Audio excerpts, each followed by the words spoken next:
Hello viewers, welcome back to my channel English grammar school. আজকে আমি তোমাদের টেন্সের দ্বিতীয় পার্ট শেখাতে চলেছি। এই পার্টে আমি তোমাদেরকে টেন্সের একটি সুন্দর স্ট্রাকচার দেব, যাতে করে তোমরা টেন্সটাকে খুব সুন্দরভাবে মনে রাখতে পারো। একটু আলোচনা করে তোমাদেরকে দেখাবো কিভাবে একটি ভার্বের সাহায্যে 12টি টেন্সকে আমরা তৈরি করব। একটি ভার্বের সাহায্যে 12টা টেন্সকে তৈরি করা কিভাবে, সেটা কত সহজ উপায়ে হয় সেটা আমি তোমাদেরকে আজকে শেখাবো। আগের পার্টে 12টি টেন্সের কি স্ট্রাকচার, সেই 12টি টেন্সের মধ্যে কোথায় মিল আছে, কোথায় অক্সিলারি ভার্ব কিভাবে নিতে হয়, সেগুলো আমি তোমাদেরকে আগের ভিডিওতে দেখিয়েছি। তো সেটা যারা ভালো করে ফলো করবে, আজকের ভিডিওটা তারা ভালো বুঝতে পারবে। অতএব আমি সকলকে অনুরোধ করব, তোমরা আগের ভিডিওটা ভালো করে দেখে নেবে, তারপরে এই ভিডিওটা দেখবে, তাহলে তোমাদের টেন্সের আইডিয়াটা খুব সুন্দরভাবে এসে যাবে। তো একটি ভার্ব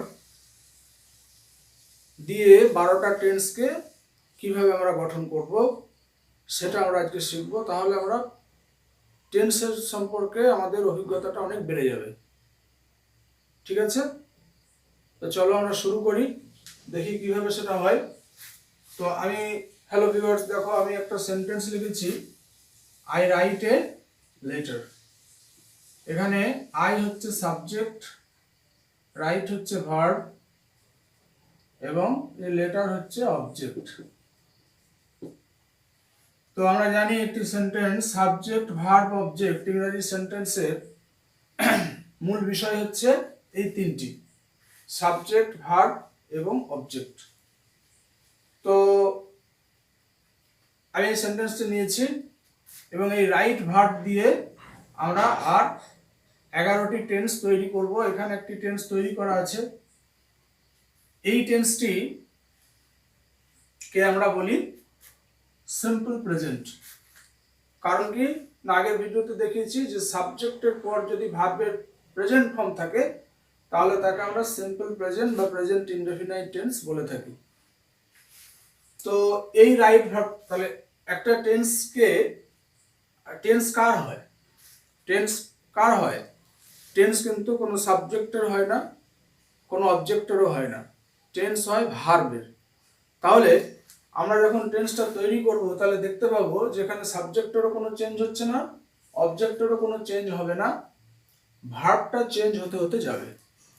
তো কোন টেন্সে ভার্ব কেমন রূপ গ্রহণ করে, এই ফরম্যাটটা যদি তোমরা বুঝতে পারো তাহলে তোমরা নিজেরাই একটা ভার্ব দিয়ে 12টা টেন্সকে সুন্দরভাবে তৈরি করে দেখাতে পারবে। তো সেই বিষয়টা তোমরা ভালো করে দেখো, তাহলেই তোমরা টেন্স সুন্দরভাবে শিখে যাবে। আর এই টেন্স না শিখতে পারলে, ইংরাজির ভিত্তিটা যদি না তৈরি করো তাহলে কিন্তু ফসল ভালো হবে না। বীজতলা ভালো করে তৈরি করতে হবে, তবেই তোমরা ফসল ভালো করে কাটতে পারবে। As you sow so you reap, যেমন ফসল বুনবে তেমনই ফসল কাটবে তোমরা। তো যেমন বীজ বপন করবে তেমনই ফসল কাটবে। তো এইটা অবশ্যই তোমাদের টেন্সকে জানতে হবে। তো আমি এখানে করেছি, দেখো রাইট ভার্ব দিয়ে। তো এবার আমরা দ্বিতীয় পার্টটা তৈরি করতে যাচ্ছি, সেটা হচ্ছে এটা যদি প্রেজেন্ট কন্টিনিউয়াস হয় তাহলে প্রেজেন্ট কন্টিনিউয়াসের 4টে ধাপ, indefinite, continuous, perfect, perfect continuous. প্রত্যেকটা টেন্সের এই সিরিয়াল অনুযায়ী আমরা তৈরি করতে করতে যাব। তো এবার আমরা তৈরি করবো কি, প্রেজেন্ট কন্টিনিউয়াস। তো প্রেজেন্ট কন্টিনিউয়াস কেমন হবে না, আই যেমন আছে থাকবে, এ লেটার এটা যেমন আছে থাকবে, তাহলে এদের তো কোনো পরিবর্তন হলো না। মাঝখানে তাহলে ভার্বটা আমি কি নেব? তো প্রেজেন্ট কন্টিনিউয়াসের ফরম্যাট হচ্ছে, তার স্ট্রাকচার হচ্ছে, এখানে সাবজেক্ট অনুযায়ী ইজ আ মার নিতে হয়, আর যে ভার্বটা থাকে তার সঙ্গে আইএনজি যোগ করতে হয়। তো আই অনুযায়ী আমরা এম পাবো, আর রাইট আছে, তো রাইটের সঙ্গে আইএনজি যোগ করে দেব। তাহলে কি হলো, I am writing a letter. তাহলে এখানে ছিল রাইট, হয়ে গেল I am writing a letter. তাহলে রাইট ভার্ব দিয়ে আমরা তৈরি করলাম, এটা প্রেজেন্ট কন্টিনিউয়াস টেন্স হয়ে গেল। তারপরে আমরা চলে যাব প্রেজেন্ট পারফেক্ট। প্রেজেন্ট পারফেক্টে দেখো আই এ লেটার। তাহলে আই এবং লেটারের কোনো চেঞ্জ হচ্ছে না, শুধু ভার্বটা পরিবর্তন হতে হতে যাবে। আমরা জানি, আগের আলোচনায় শুনেছি যে পারফেক্ট সমান হচ্ছে V3 ফর্ম, অর্থাৎ মূল ভার্বটার V3 ফর্ম এখানে নিতে হবে। তাহলে রিটেন নিয়ে নিলাম, আর পারফেক্টের অক্সিলারি ভার্ব হচ্ছে হ্যাভ এবং হ্যাজ। তো সেখান থেকে আমরা হ্যাভকে নিয়ে নিলাম, হয়ে গেল I have written a letter, present perfect তৈরি হয়ে গেল। তারপরে আমরা চলে যাব প্রেজেন্ট পারফেক্ট কন্টিনিউয়াস টেন্সে। আমি কি বলেছিলাম, যখনই কন্টিনিউয়াস আসবে, কন্টিনিউয়াসের সঙ্গে সঙ্গে অক্সিলারি ভার্বের জায়গায় বিন কথাটা আসবে। হ্যাঁ, তো আমরা সেই জন্য বিনটা সঙ্গে নিয়ে নেব। তাহলে কন্টিনিউয়াস সমান অক্সিলারি ভার্বের ক্ষেত্রে সব সময় বিন। সাপুরিয়ারা যেমন বিন বাজায় তাদের সাপগুলোকে নাচানোর জন্য, তো present continuous, present perfect continuous টেন্সকে মানে তৈরি করার জন্য তোমাকে এই বিন বাজাতে হবে, অর্থাৎ এই জায়গায় বিনটা অবশ্যই নিতে হবে। এই ভার্বটা সব সময় থাকবে, এটা যে কোনো পারফেক্ট কন্টিনিউয়াস টেন্সে এই বিনটা কিন্তু কমন। তার আগের অক্সিলারি ভার্বটা টেন্স অনুযায়ী চেঞ্জ হবে, এইটা কিন্তু চেঞ্জ হবে না, এই বিনটা সব সময়তেই থাকবে। তাহলে আই হ্যাভ বিন আর কন্টিনিউয়াস সমান আমি বলেছিলাম যে কন্টিনিউয়াস যেখানেই কন্টিনিউয়াস সেখানেই আইএনজি, অতএব দেখো আইএনজি যোগ করতে হবে এ লেটার। তাহলে আমরা প্রেজেন্টের চারটে ভাগ আমরা কিন্তু করে ফেললাম। তাহলে এইটা একটা আমরা স্ট্রাকচার পেলাম। দেখো প্রেজেন্ট ইনডেফিনাইটে আমরা রাইট প্রেজেন্ট ফর্ম পেয়েছি, এখানে কোনো অক্সিলারি ভার্ব নেই, V1 ফর্ম বসেছে। প্রেজেন্ট কন্টিনিউয়াসে যেখানে বলেছি যেখানে কন্টিনিউয়াস আইএনজি, অতএব আইএনজি আছে আর ইজ এম আর তার সঙ্গে। আর পারফেক্টে বলেছি সবসময়ই থার্ড ফর্ম হবে, অতএব রিটেন হয়েছে, আর তার আগে অক্সিলারি ভার্ব হ্যাভ অথবা হ্যাজ বসে, তো হ্যাভ নিয়ে নেওয়া হয়েছে। আর তারপরে আমি বলেছি বিনটা তো কমন থাকবেই।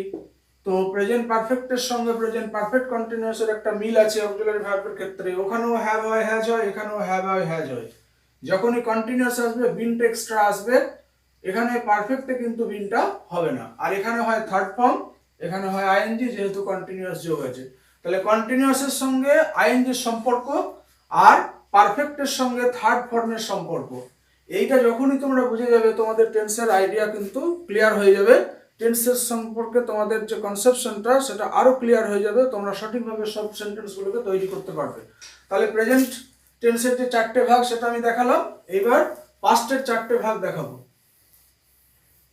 পাস্ট টেন্সের চারটে ভাগ, তো পাস্ট টেন্সের চারটে ভাগ প্রথমে আসছে পাস্ট ইনডেফিনাইট। তো পাস্ট ইনডেফিনাইটটা কেমন দেখো, তো পাস্ট ইনডেফিনাইট হচ্ছে I wrote a letter, I wrote a letter.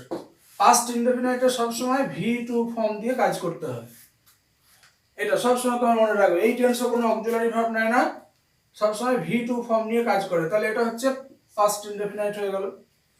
তারপরে হচ্ছে পাস্ট কন্টিনিউয়াস। পাস্ট কন্টিনিউয়াস কেমন না, আই, আর এখানে যেহেতু পাস্ট কন্টিনিউয়াস বি ভার্বের পাস্ট ফর্ম ওয়াজ অথবা ওয়্যার আসবে। আর কন্টিনিউয়াস মানেই আমি বলেছি কন্টিনিউয়াসের সঙ্গে আইএনজির সম্পর্ক, অতএব ওটা রাইটিং হয়ে যাবে এ লেটার। তাহলে হয়ে গেল ওয়াজ রাইটিং, এটা হলো পাস্ট কন্টিনিউয়াস। তাহলে আমরা কি বুঝলাম, যে কোনো কন্টিনিউয়াসে আইএনজি ফর্ম হবেই। আর পাস্ট কন্টিনিউয়াসের জন্য বি ভার্বের পাস্ট ফর্ম নিয়ে নিলাম ওয়াজ ওয়্যার। তাহলে এইটা তোমরা যদি বুঝতে পারো তাহলে তোমাদের কাছে টেন্সের আইডিয়াটা ক্লিয়ার হয়ে যাবে। আর তারপরে আমরা পাবো পাস্ট পারফেক্ট। পাস্ট পারফেক্টে কি না, সাবজেক্ট, সাবজেক্টের সঙ্গে আমরা পেয়ে যাবো হ্যাড, কারণ আমি বলেছি যে তিনটে পারফেক্ট টেন্স আছে ইংরেজিতে, তো সেই তিনটে পারফেক্ট টেন্সের অক্সিলারি ভার্বের সংখ্যা হচ্ছে মোট 5টি, have has had shall have will have. তো প্রেজেন্ট পারফেক্টে হবে হ্যাভ হ্যাজ, পাস্ট পারফেক্টে হবে হ্যাড, অতএব আমরা হ্যাড নিয়ে নিয়েছি। আর ফিউচার পারফেক্টে হবে শ্যাল হ্যাভ উইল হ্যাভ। প্রতিটা ক্ষেত্রেই থার্ড ফর্ম হবে। তাহলে আমরা কি করব, এখানে থার্ড ফর্ম নিয়ে নেব, যেহেতু পারফেক্ট, যেখানেই পারফেক্ট সেখানেই থার্ড ফর্ম, রিটেন এ লেটার। তাহলে এটা পাস্ট পারফেক্ট হয়ে গেল। তারপরে আমরা চলে যাব পাস্ট পারফেক্ট কন্টিনিউয়াস। তো পাস্ট পারফেক্ট কন্টিনিউয়াসে আমরা কি করব না, এখানে ওই যে বললাম যে যখনই পারফেক্ট আসবে তোমাকে বিন বাজাতে হবে। তাহলে আমি হ্যাড নিলাম, আর হ্যাডের পরে যেহেতু কন্টিনিউয়াস যোগ আছে সঙ্গে, বিনটা তোমাকে অবশ্যই নিতে হবে, মাস্ট, এটা তোমাকে না নিলে হবে না, বিন। আর যেহেতু কন্টিনিউয়াস কথাটা আছে, অতএব রাইটিং চলে এলো, আইএনজি চলে এলো ভার্বের সঙ্গে, আইএনজি এ লেটার। তাহলে দেখো কোনো ক্ষেত্রেই এখানে আই এবং লেটারের কোনো পরিবর্তন হয়নি, যা পরিবর্তন হচ্ছে ভার্বের। এবং ভার্বগুলো কিভাবে নিতে হবে তার টেকনিকগুলো আমি বলে দিলাম। তাহলে পাস্ট পারফেক্ট কন্টিনিউয়াস, পাস্ট টেন্সের যে চারটে ভাগ, সেই চারটে ভাগ নিশ্চয়ই তোমরা বুঝতে পেরেছো এর স্ট্রাকচারটা। তাহলে এটা তোমাদের কাছে ক্লিয়ার করে দিলাম। এইবার আমরা চলে যাব ফিউচার টেন্সের যে চারটে ভাগ। ফিউচার ইনডেফিনাইট, বা যাকে আমরা সিম্পল ফিউচার বলি, ফিউচার ইনডেফিনাইট, ওই রাইট ভার্ব দিয়ে দেখাবো। দেখো, I shall write a letter, I shall write a letter. তাহলে ফিউচার ইনডেফিনাইটে দেখো আই শ্যাল রাইট হয়ে গেল। এখানে ফিউচার টেন্সে সবসময় শ্যাল আর উইলটা কমন। ফার্স্ট পারসনে শ্যাল হবে, সেকেন্ড ও থার্ড পারসনে উইল হবে, আর এখানে V1 ফর্ম বসবে। অর্থাৎ দেখো তিনটি ইনডেফিনাইটে আমরা প্রেজেন্টে প্রেজেন্ট ফর্ম, পাস্টে পাস্ট ফর্ম মানে V2 ফর্ম, এবং ফিউচার ইনডেফিনাইটে V1 ফর্ম পেলাম। তাহলে এখানে 121 ফর্মুলা কাজ করছে, আগের ভিডিও দেখিয়েছি এটা। তাহলে আমরা ফিউচার ইনডেফিনাইট বুঝে গেলাম। এরপরে আসছে ফিউচার কন্টিনিউয়াস। তো ফিউচার কন্টিনিউয়াসে কি করব আমরা, ফিউচার কন্টিনিউয়াসে শ্যালের পরে বি আসবে, শ্যাল বি অথবা উইল বি হয়, শ্যাল বি অথবা উইল বি, এই দুটো অক্সিলারি ভার্ব এখানে আছে। আর যেহেতু কন্টিনিউয়াস কথাটি রয়েছে, অতএব রাইটিং এ লেটার। তাহলে ফিউচার কন্টিনিউয়াস, তারপরে future perfect. Future perfect, future পারফেক্টটা কি না, আই শ্যাল হ্যাভ অথবা উইল হ্যাভ হয়, আর যেহেতু পারফেক্ট আছে অতএব রিটেন, রিটেন এ লেটার। তাহলে আমরা দেখতে পাচ্ছি কি, যে কোনো পারফেক্টের থার্ড ফর্ম হচ্ছে, যে কোনো কন্টিনিউয়াসে আইএনজি হচ্ছে। তাহলে এইগুলো যখন আমরা কম্পারিশন করে পড়বো, তখন টেন্সটা আমার খুব সহজেই মনে রাখতে পারবো আমরা। তারপরে আসছে future perfect continuous. Future perfect কন্টিনিউয়াসে কি পাবো আমরা না, এখানে আমি বলেছিলাম যে যখনই পারফেক্ট কন্টিনিউয়াস আসবে, বিনটা তোমাকে রাখতেই হবে। তাহলে পারফেক্টে যা ছিল সেটা তো পাবোই, ফিউচার পারফেক্টে শ্যাল আর ছিল, তার সঙ্গে বিন তোমাকে যোগ করতেই হবে। I shall have been writing a letter, I shall have been writing a letter. তাহলে দেখো ফিউচারের চারটে এইভাবে আমরা তৈরি করব। তাহলে কি হলো না, একটা ভার্ব দিয়ে, রাইট ভার্ব দিয়ে আমরা 12টা টেন্সকে এখানে তৈরি করে দেখালাম। তোমরা বাড়িতে প্র্যাকটিস করবে, বিভিন্ন রকম ভার্ব আছে, বহু ভার্ব আছে, গো দিয়ে তৈরি করে দেখবে, ইট দিয়ে তৈরি করে দেখবে। তোমরা বাড়িতে প্র্যাকটিস করবে, দেখবে তোমরা পারছো কিনা, দেখবে খুব সহজ লাগবে। এটা এইভাবে তৈরি করতে পারলে তোমাদের কনফিডেন্সও বেড়ে যাবে, আর অন্যান্য কাজগুলো করতে সুবিধা হবে। এইবার তোমাদেরকে একটা জিনিস দেখাচ্ছি, যে পুরো টেন্সটাকে অ্যানালিসিস করে, যে একটা টেন্সে একটা ভার্ব কত রকম ফর্মে ইউজ হয়, সেটা যখন তুমি বুঝে যাবে, তখন কিন্তু টেন্সের সম্পর্কে আইডিয়াটা আরো ক্লিয়ার হয়ে যাবে। তো একটি ভার্ব মানে 12টা টেন্সে কতবার কোন ফর্মে ব্যবহৃত হয়। তো একটি মেন ভার্ব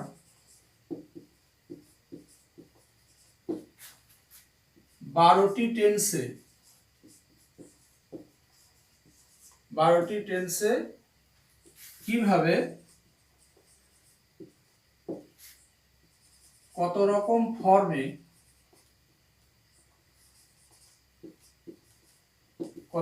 ফর্মে ব্যবহৃত হয়, এটা হচ্ছে বিষয়বস্তু। একটি মেন ভার্ব 12টি টেন্সে কিভাবে কত রকম ফর্মে ব্যবহৃত হয়। তো আমি একটা করে পয়েন্ট লিখছি, তো তোমরা দেখো বুঝতে পারো কিনা। একটি ভার্ব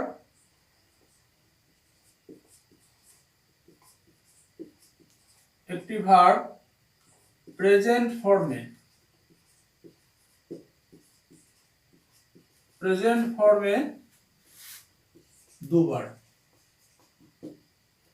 দুবার ব্যবহার হয়, মাত্র দুবার ব্যবহার হয়, দুবারের বেশি কিন্তু হবে না, দুবার ব্যবহার হবে। আচ্ছা, 2 নম্বর হচ্ছে একটি ভার্ব পাস্ট ফর্মে একবার ব্যবহার হয়, একবারই ব্যবহার হবে, এটা কিন্তু অন্যথা হবে না। তাহলে মোট 12টা ফর্ম আমি এখানে তোমাদেরকে দেখিয়ে দিচ্ছি। 3 নম্বর হচ্ছে একটি ভার্ব আইএনজি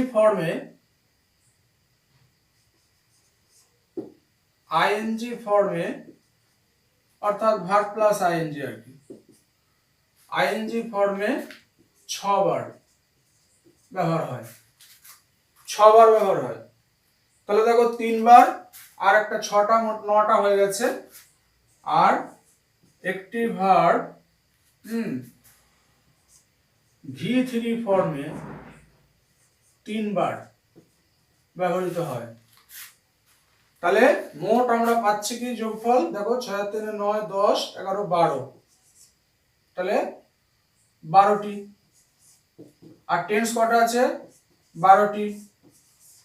তাহলে টেন্স 12টি, ফর্ম আমরা পাচ্ছি 12টি। তাহলে কত রকম ফর্ম পেলাম না, একটা ভার্ব প্রেজেন্ট ফর্মে শুধুমাত্র দুবারই ব্যবহার হবে, আর একটি ভার্ব পাস্ট ফর্মে, যে ভার্বটা দিয়ে আমরা 12টা টেন্স তৈরি করব একটাই, সেটা পাস্ট ফর্মে একবারই ব্যবহার হবে। যদি তুমি দেখো যে তোমার পাস্ট ফর্ম 2 বার বা 3 বার কোথাও ইউজ হয়ে গেছে 12টা টেন্স করতে গিয়ে, তাহলে জানবে তোমার কোথায় ভুল হচ্ছে। যদি দেখো যে শুধু প্রেজেন্ট ফর্মটা 4 বার কোথাও ব্যবহার করে ফেলেছি, তাহলে সেটা ভুল, 2 বারের বেশি ব্যবহৃত হবে না। আর যদি আইএনজি যুক্ত ফর্ম দেখা যায় যে 7 জায়গায় ইউজ হয়ে গেছে, কি 5 জায়গায় হয়েছে, এক জায়গায় কম হচ্ছে, তাহলে জানতে হবে কোনো একটা কন্টিনিউয়াস ভুল হয়েছে।